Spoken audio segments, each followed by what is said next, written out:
Oke, matur nuwun. Saya akan coba menerangkan dengan dalam waktu singkat mengenai masalah coronavirus yang sekarang mungkin sedang berjangkit di Indonesia. Sebelum kemana-mana saya akan coba menerangkan mengenai masalah coronavirusnya sendiri. Coronavirus adalah virus RNA dan ini beramplop. Kalau virus beramplop kita akan membayangkan itu seperti balon, kemudian ada spike-spike-nya di sana. Nah, spike yang di luar ini terdiri dari lapisan glikoprotein. Lapisan glikoprotein akan sangat mudah hancur oleh pelarut lemak, deterjen, ataupun desinfektan. Jadi coronavirus meskipun dia punya kemampuan untuk menyebar dengan cepat, dia tetap memiliki kelemahan. Kelemahannya apa? Kelemahannya akan sangat mudah hancur oleh pelarut lemak, oleh deterjen, oleh desinfektan. Sehingga jika kita sering cuci tangan, kita sering ngepel lantai dengan desinfektan atau dengan cairan untuk pel, maka virusnya akan hancur dan tidak akan menulari lagi. Nah, kemudian saya akan cerita gimana caranya coronavirus bisa menulari ke manusia. Coronavirus menular ke manusia itu lewat sentuhan dengan material-material yang sudah terjangkit virus pertama, terus kedua pada saat kita berada di keramaian, kemudian ada orang yang mungkin bersin, kemudian kita kena oleh kontak langsung, maka dia akan langsung bisa menulari kita. Tapi sekali lagi kita jangan terburu panik dulu. Kenapa? Karena coronavirus ini tidak seganas seperti yang dibayangkan atau yang ditampilkan oleh media. Kita akan selalu lihat di situ. Sekarang korban coronavirus seluruh dunia ada sekitar di 80.000 sekian penderita. Tapi dari 80.000 itu nanti yang meninggal itu ada sekitar 2.400 yang selalu hanya akan ada di kisaran angka 2-3%. Silakan nanti dilihat di data statistik mengenai seberapa banyak yang orang yang terkena coronavirus dan seberapa banyak yang meninggal. Yang meninggal selalu ada di kisaran antara 2-3%. Berarti sisanya sebanyak 97% itu selamat. Dengan deskripsi lebih detail, yang sakit 53%, sementara sudah ada yang mulai sembuh itu sebanyak 44%. Nanti kita akan cerita kenapa dia bisa sembuh. Jadi, begitu coronavirus masuk ke tubuh manusia, maka dia akan menginfeksi sel saluran pernapasan. Hari pertama akan ada bersin-bersin, wajar karena itu sistem imun non-spesifik yang bekerja. Hari kedua akan ada pilek. Hari ketiga dan keempat kemudian nanti akan ada demam. Hari kelima demam akan berlanjut dan jika badan kita fit, maka di hari ketujuh antibodi akan mulai dikeluarkan. Jadi kita akan belajar mengenai sistem imunologi basic di sini.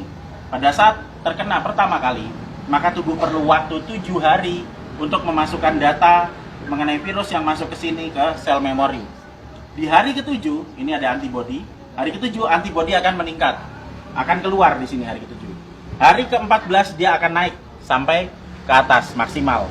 Nah, pada saat antibodi naik di sini, maka antibodi itu akan dipakai untuk melawan virus corona.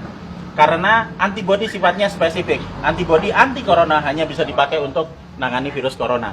Dan itu akan dikeluarkan 7 hari pasca infeksi.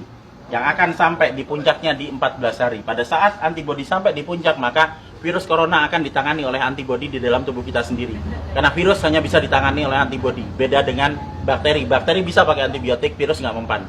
Hanya oleh antibodi. Dan nanti antibodi akan berlanjut turun sampai di minggu ketiga. Apa yang terjadi di minggu ketiga pada saat antibodi sudah mulai turun? Berarti infeksi yang ada di dalam sudah ditangani oleh antibodi yang tumbuh dalam kondisi maksimal di umur 14 hari tadi.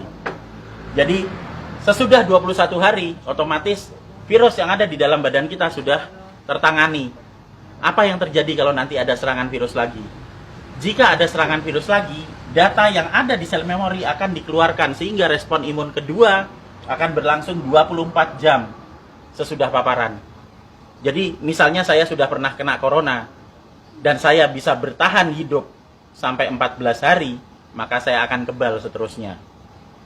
Dan berikutnya jika saya kena virus corona lagi, kita nggak perlu nunggu sampai 7 hari sampai antibodinya keluar. Sekarang kena, maka besok antibodi sudah dikeluarkan. Itu sebabnya 44% orang bisa sembuh bahkan tanpa vaksin karena vaksinnya belum diketemukan. Dan masih ada 53% yang sakit yang akan sembuh ngikuti 44%. Karena pola kematian atau mortalitas tidak pernah bergerak dari 2-3% maksimal. Sehingga tidak perlu khawatir, tidak perlu panik pada saat ada wabah corona. Kita punya prinsip penanganan wabah ada 3. Pertama, kita kurangi paparan virus. Gimana caranya? Untuk kita pribadi hidup sehat, sering cuci tangan, jaga kebersihan tubuh, sering mandi. Kalau misalnya kira-kira kita khawatir terjangkit, ya jangan datang ke tempat keramaian yang banyak orang sakit. Dan untuk mengurangi paparan virus ke kita. Nah, untuk kitanya sendiri gimana? Kita bisa naikkan antibodi. Gimana caranya? Dengan mengkonsumsi vitamin E atau C, vitamin E plus C setiap hari. Plus madu. Karena madu bisa dipakai untuk energi, sementara vitamin E dan C akan bisa dipakai untuk menaikkan produksi antibodi. Energi dipakai untuk pembentukan antibodi dari kita sendiri. Dan yang terakhir, kalau sakit jangan keluar, di rumah aja. Terus kita beri terapi, kita sembuhkan, makan yang benar, kita melakukan pola hidup sehat, sehingga jika itu nanti sakit atau misalnya katakanlah demam, panas dalam waktu 4-5 hari itu wajar, nggak usah panik, biasa aja. Kita hanya perlu memberikan vitamin E, C, makan yang cukup, istirahat yang cukup, nanti di hari ketujuh antibodi kita keluar. Itu juga berlaku buat yang sakit. Sehingga sebenarnya kita semua akan bisa menangani wabah coronavirus ini, asal kita bisa tahu basicnya seperti apa, ilmunya seperti apa, dan yang paling terakhir jangan panik, santai aja, kiamat masih panjang. Jadi ayo kita kerja bareng-bareng, kita tangani bersama-sama, dan gak usah panik. Terima kasih.